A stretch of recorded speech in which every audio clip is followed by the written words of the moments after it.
na honra também, além da nossa convidada Jocilda, a qual a gente agradece. Sabemos aí da agenda, da correria, que é a agenda da Jocilda, mas ela tirou um tempinho para conversar conosco.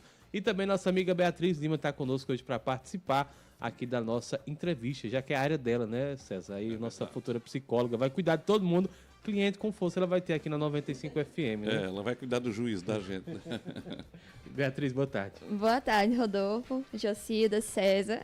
Hoje, né, além de estar aqui, né, com um tema de saúde mental, que é o do meu curso, também sou com a minha professora, que é a Jocilda, né, que vamos falar sobre esse mês do Abril Verde, que é o mês da saúde mental no trabalho. Eu não pensei em ninguém melhor do que a Jocilda para esse momento, né?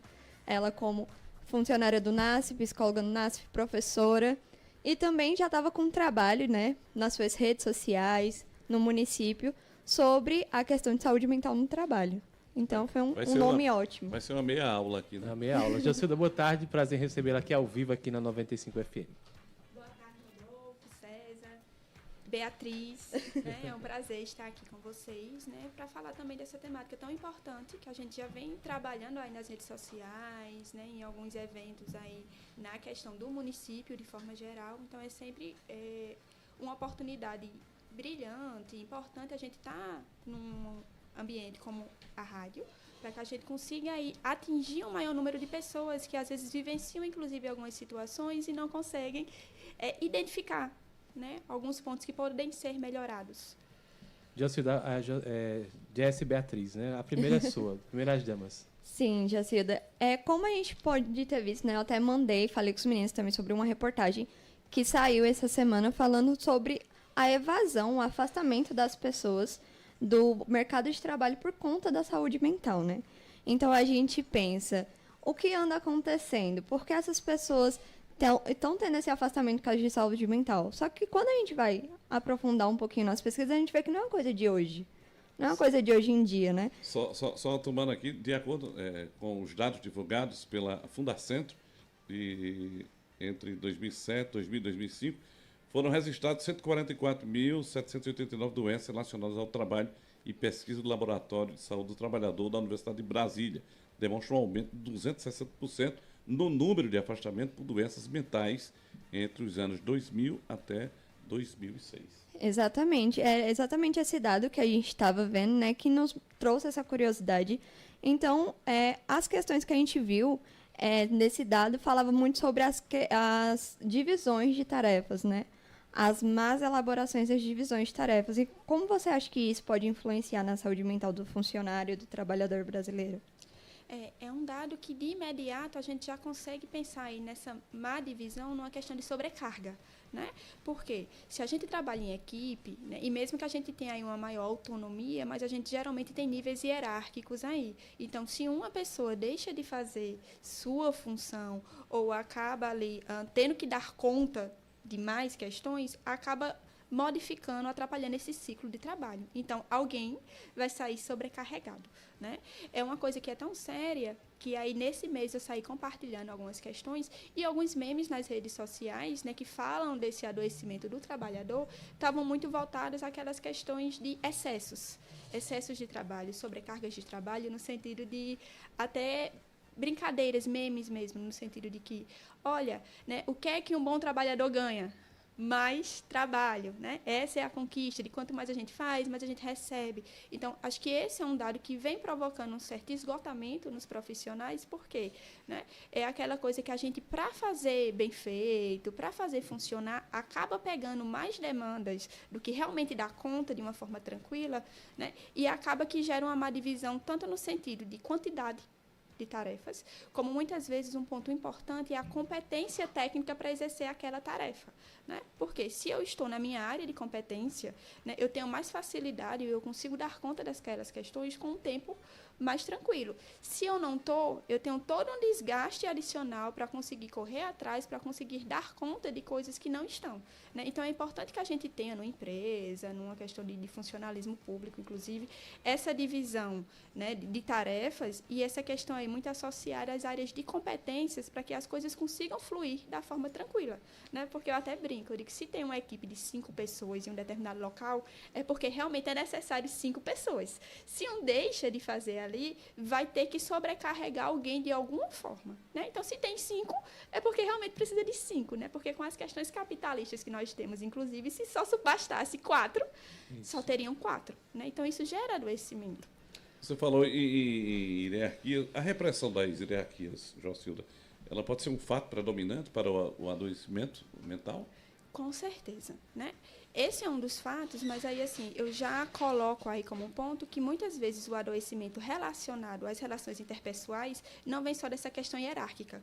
Quando a gente vai falar, por exemplo, de assédio moral, que aí está muito relacionado às questões de trabalho, a gente tem esse assédio moral, ou pode ter de forma vertical, que aí tem essa questão hierárquica, que tanto pode ser do superior hierárquico, né, para o nível aí mais baixo, quanto ao contrário, mas a gente tem também o que a gente chama de questões aí de assédio horizontal, porque pessoas que estão no mesmo nível hierárquico podem estar aí promovendo ou praticando essas questões de assédio. Então, a questão hierárquica acaba pesando mais por quê? Né? Se gera aí um dos fatores que mais adoecem, né, quando a gente vai ver pesquisas, é a questão da ameaça de perca de emprego. Então, muitas vezes tem uma questão aí que pesa mais no nível hierárquico superior, porque a gente se vê aí mais diretamente ameaçado quando se tem algum conflito de relação interpessoal ou quando se tem aí alguma pressão excessiva, porque inconscientemente que seja, gera-se um medo, né, de eu perder um emprego, né? Então, se um trabalho é adoecedor, o desemprego também é, né? Então, muitas pessoas acabam suportando aí pressões e aí, às vezes, não é... Sempre que eu trago essas falas, eu vejo que, às vezes, incomoda até algumas pessoas que estão em cargos de chefia, né? Porque é como se a gente estivesse só apontando aquelas pessoas. Mas aquelas pessoas também têm um nível hierárquico acima, muitas vezes, e aí, às vezes, não é por uma maldade, não é pelo um despreparo, é porque precisam de cobranças, precisam, sim, ali colocar algumas questões, porque precisam de produtividade. Alerta, né? Isso mesmo. São 5h43. Estamos conversando com a psicóloga Jocilda Azevedo, aqui no nosso Vamos Juntos, e hoje nossa temática saúde mental, principalmente essa questão do trabalho, principalmente nesse mês de abril, César, que estamos finalizando hoje, o Abril Verde, esse mês de conscientização e prevenção a acidentes de trabalho. Jocilda, muito se fala na questão da síndrome de burnout, que ficou, inclusive, bem conhecida e hoje é bem debatida nas redes sociais. Nós temos também aquela jornalista que trabalhou na Globo, né, a Isabela Camargo, ela que estava fazendo, inclusive, a previsão do tempo. Ela teve um esgotamento, esqueceu, inclusive ela disse que o estado que ela nasceu, sim, ela esqueceu. E uma das falas bem interessantes que ela diz é que o médico alertava ela que ela precisava se cuidar, porque ela poderia ser substituída rapidamente, né? Inclusive ela disse depois que ligou para o médico e disse que não foi nem 24 horas, né? Na mesma hora ela já foi substituída. Essa questão da síndrome de burnout acontece muito e é a única forma de adoecimento no trabalho ou tem outras causas? Acontece muito, Rodolfo, embora, assim, muitas vezes é difícil que o próprio sujeito procure ali auxílio, porque se acha normal, algumas questões são naturalizadas, né? Mas não é a única patologia aí mental associada ao trabalho. A gente tem, por exemplo, episódios de depressão, alguns transtornos comportamentais ou mentais associados aí ao uso de substâncias, como a questão do álcool, né, que é até comum, às vezes a gente diz, até cultural, é algo que é enraizado, que muitas vezes a gente diz, olha, essa semana foi difícil, hoje o dia foi difícil, eu vou hoje tomar uma porque eu mereço. E aí, nessas dificuldades que aí vão se tornando diárias, muitas vezes, a gente tem uma tendência maior a desenvolver, né, um transtorno aí, por exemplo, de álcool. Né? Mas aí a gente poderia citar aí questões relacionadas ao uso de substâncias, inclusive os psicotrópicos. Né? Existem muitos dados que mostram que, devido a diversos fatores, mas o trabalho é um deles, né? A gente está vendo aí cada vez mais sujeitos fazendo uso de medicações para conseguir dormir. Né? Então, isso aí vira um ciclo vicioso, porque a medicação ajuda, é paliativa, ajuda a questão do sono, que inclusive essa alteração do sono é um dos sintomas do burnout. Né? Mas aí ajuda nesse cenário, mas não resolve o problema. Né? Então, a gente vai estar ali, digamos, usando de uma forma paliativa dessas questões. Mas aí tem também as questões de ansiedade. Né? Para a gente ter ideia, né? É muito comum, é muito frequente eu receber pacientes que, por exemplo, tem toda uma questão aí com o celular. Né? Pessoas que têm trabalho, recebem demandas, por exemplo, a partir do celular. Quando o celular toca, já vem aquela crise, já vem aquela questão. Ou quando vê a notificaçãozinha ali da empresa, né, já entra numa crise de ansiedade, porque o adoecimento mental e aí do trabalho é um processo. não é do dia para a noite, né? Então, a gente só consegue ver, Beatriz, quando está ali já no boom, quando explode aquela questão, né? Porque enquanto ele está se formando, a gente vai vendo coisas muito leves. Deixa eu lhe perguntar, quais os principais sintomas do adoecimento mental, né, na pessoa? Certo. Vou dividir aqui em 2 tipos, Certo. porque eu vou considerar o burnout aí como um tipo de depressão. Voltando aqui para o tema saúde mental. Isso. Vou considerar o burnout aí como um tipo de depressão associada ao trabalho, né? Certo. Então, nesses quadros mais depressivos, a gente tem uma questão mais de uma irritabilidade aumentada, a gente tem um humor mais deprimido, uma anedonia, que a gente chama, que é uma dificuldade de sentir prazer nas atividades diárias, né? É aquela coisa que traz uma certa angústia. É muito comum quando a gente vê, por exemplo, pessoas que têm uma rotina de trabalho, uma jornada de trabalho de, por exemplo, segunda a sexta, segunda a sábado, né?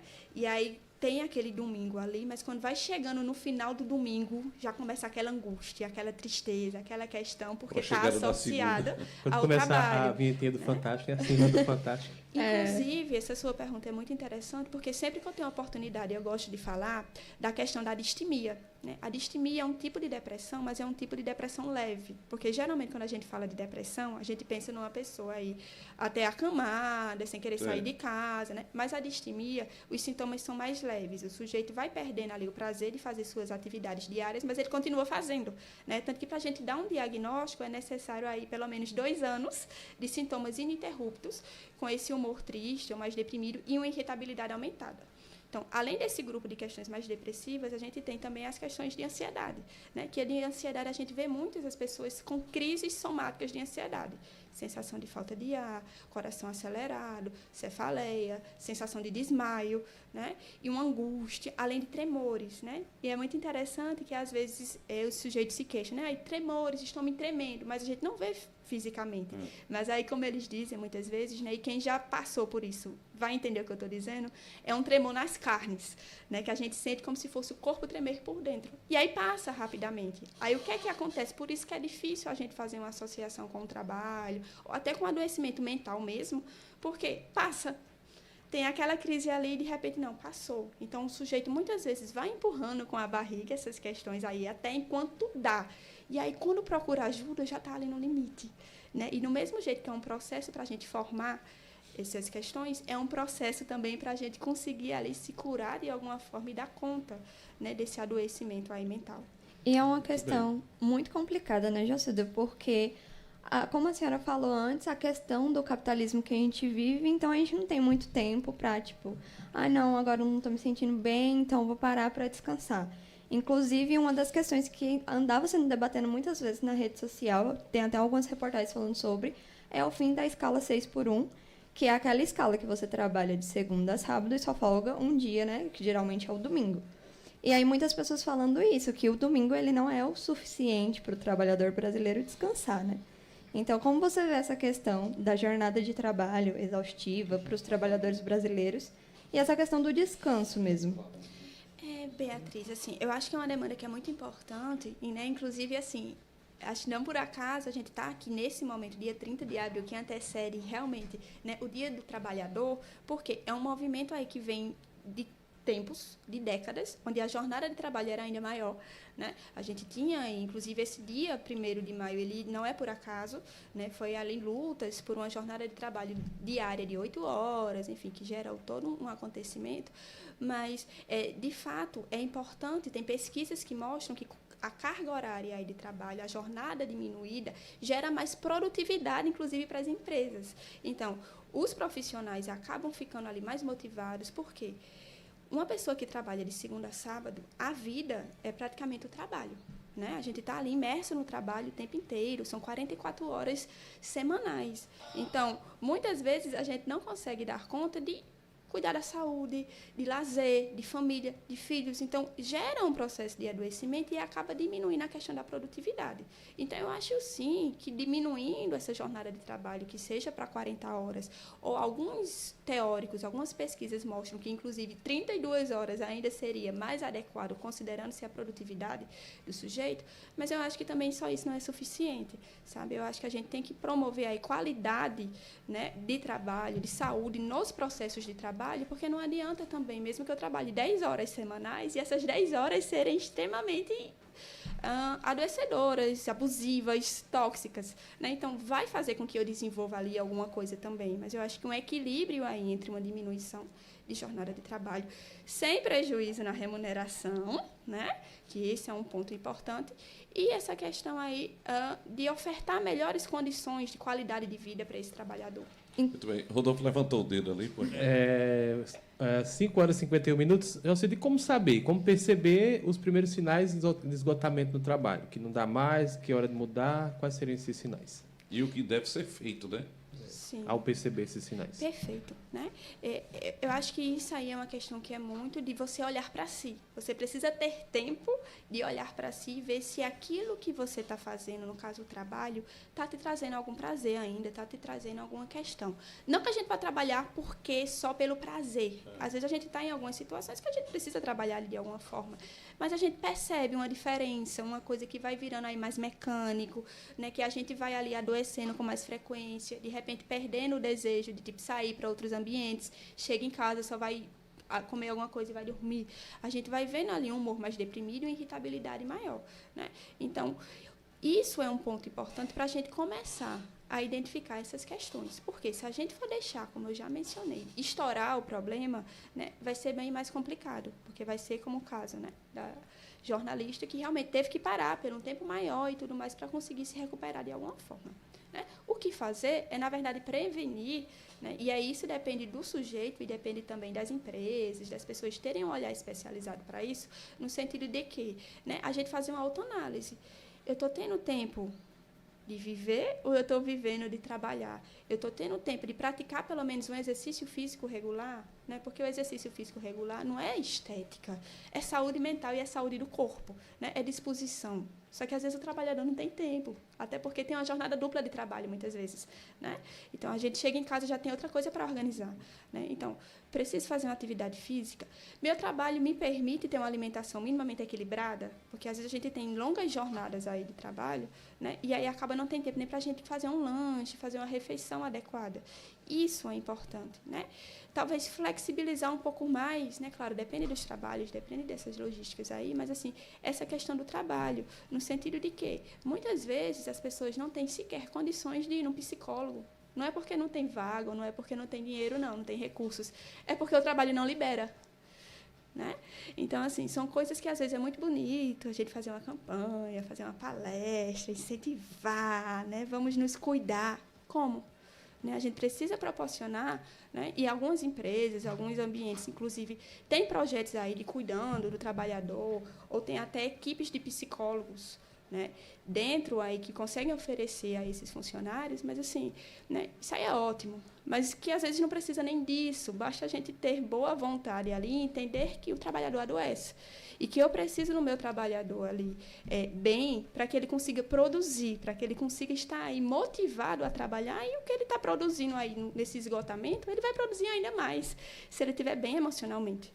Um ótimo exemplo que a gente tem, né, que é muito falado quando se fala dessa questão de produzir melhor num ambiente agradável, é a empresa Google, né?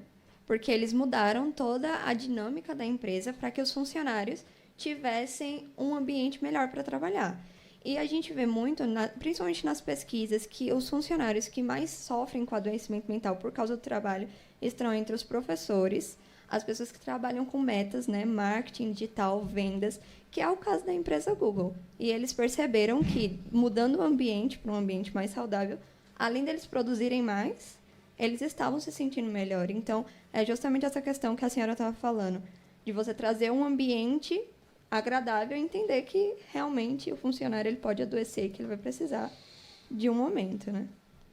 Perfeito. E, assim, você falando essa questão do Google, eu acho que é uma coisa até importante para a gente frisar os benefícios também para as próprias empresas, sabe? Porque o trabalhador veste a camisa da empresa quando ele se sente acolhido, quando ele está ali, né? Ele dá mais, inclusive, né? E aí, muitas vezes, a gente quer cobrar isso com pressão, com dizer você tem que cumprir seu horário de tal a tal hora, você não pode atrasar um minuto, você não pode usar um celular, você não pode fazer alguma coisa, achando que a gente está gerando produtividade nisso, mas a gente está gerando pressão, angústia, ansiedade ali no sujeito, né? Não que a gente não possa ter regras, a gente precisa ter regras, né? Mas entender ali a natureza dessas questões e a subjetividade do sujeito. Porque muitos dos processos de adoecimento é porque a gente quer universalizar as coisas, né? Então, a regra é essa e não há exceção, né? Não pode sair do trabalho. Ah, mas é para ir para terapia. Não pode. Né? Utilize outro horário. Né? Então, assim, são coisas que muitas vezes acabam prejudicando e criando ali um esgotamento profissional, claro, mas assim, angústias com relação ao ambiente de trabalho, porque muitas vezes não é a profissão. Às vezes a gente gosta, inclusive, da profissão que a gente exerce, mas quando a gente pensa no ambiente de trabalho que a gente está, né, inclusive as questões interpessoais, existem estudos que mostram, né, que é a principal causa de adoecimento, né, relacionada ao trabalho. Não é a carga do trabalho em si, mas as relações interpessoais que se dão no ambiente de trabalho. No dia a dia, né? Muito bem, são 5 horas e A conversa 57 tá boa, minutos. César, mas infelizmente o tempo tá chegando ao final, né? São 5 horas já, 57 minutos. A gente quer É um tema agradecer. que merecia mais tempo. É verdade, mas teremos outras oportunidades com certeza. Agradecemos a você, Jocildo, e deixamos esse espaço, esses 3 minutinhos, caso você tenha mais algum ponto, algo que a gente não perguntou sobre essa temática. Eu acho que só potencializar aí realmente a questão da necessidade desse autocuidado, dessa autoanálise, para que a gente consiga se policiar de alguma forma, porque se a gente não faz pela gente, né, não é o outro que vai vir fazer, né? Às vezes o outro nem percebe, porque muitas vezes a gente vai naturalizando, isso é normal. E muitas vezes quando a gente vai levar nossas angústias, né, seja para um superior hierárquico, seja para um familiar, seja para um colega, aí diz, não, mulher, mas isso é normal, é assim mesmo, né? Todo trabalho é assim, tem que se acostumar com isso.